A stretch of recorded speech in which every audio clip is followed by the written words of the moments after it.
Now, Africa is less safe, less secure, and less democratic than it was a decade ago. So reads a recent Index of Governance report by the Ibrahum Foundation. It cites a surge in military coups and armed conflicts for the backslide. The report also highlights the fact that 23 successful and attempted coups have been recorded on the continent since 2012. Now, what risk does this present to the decades of progress that have been made in Africa in terms of good governance and democracy? The Foundation's Abdoulie Janneh joins me now live from Dakar in Senegal to discuss this further. Abdoulie, good afternoon. Welcome to Today on eNCA. Well, it looks like after making progress for so many years, Africa is now sort of backsliding on democracy. What are the key reasons? No, first, really, let us put this in context. You know, when we look at 4 elements of, there are 4 categories that make up the Ibrahim Foundation index. One is safety and rule of law. There is human rights and participation. Then there is human development, and then there's the 4th one, which looks at. Just give me a second. Let me just. I don't know what order I gave you. I gave you security and rule of law, participation and human rights. Then there is human development, and then there are economic opportunities. Overall, over these 4, there has been some element of progress from the continent. Most African countries live under in countries where really we believe that overall governance has improved. But unfortunately now, in 2 of these elements, which you cited, there's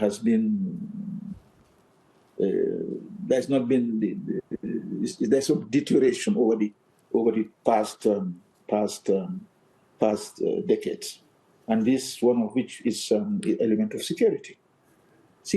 And this security happened. It deteriorated more during the COVID years. COVID contributed to this, and so this is one of the reasons why this. But we are not safe. We are not. The democracy is dwindling. There has been considerable reversals of constitutional order in several countries, and we hope that we should be able to stem this trend, particularly at a time when, at the continental level, AU is very, very conscious of the need to keep constitutional order.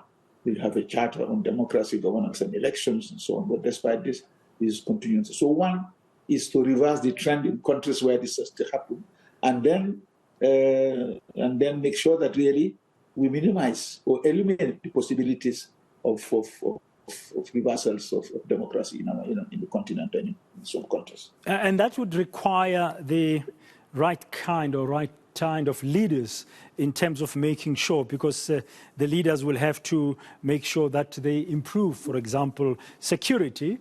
And as you've said, with the pandemic having a huge impact, proper recovery for economic opportunity and participation is going to have to be top of mind for the leaders.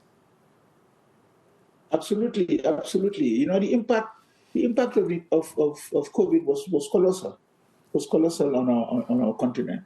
Now we hope that even if it's not totally eliminated, but that really we're on the path to recovery, because the impact was on every aspect of our development.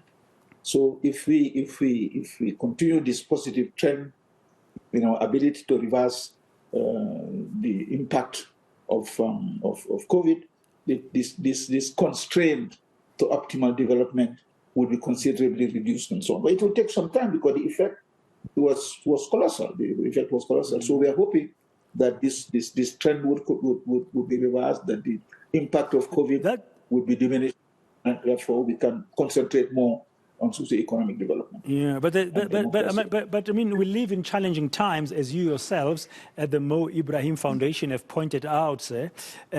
When you converge the impact of the pandemic with climate change, for example, I mean, these extreme weather patterns, you know, we have drought in large parts of the continent, food security is at stake.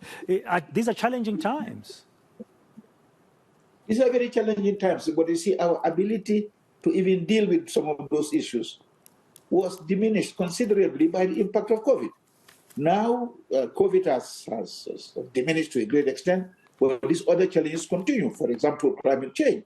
Climate change is something that will continue to impact negatively on Africa unless some very strong measures are really put in place. We've been having meetings on climate change for several years now. The last one was in Cairo, and we still don't have.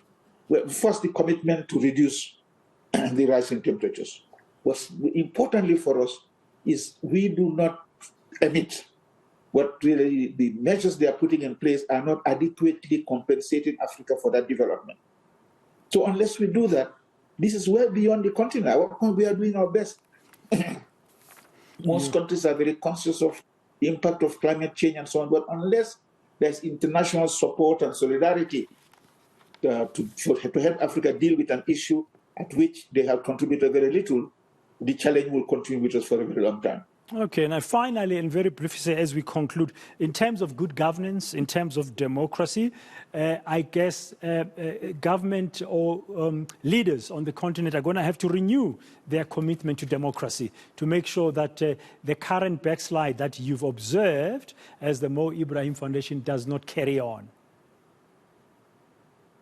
Yes, first, don't paint us totally as a severe backslide. This is aggregate results that we are giving. In most countries, efforts are being made to make sure that democratic principles are adhered to. Where there has been backslide, I think the AU, the African Union. Okay, Mr. Janneh, thank you very much. We'll have to leave it there. That's Abdoulie Janneh from the Mo Ibrahim Foundation.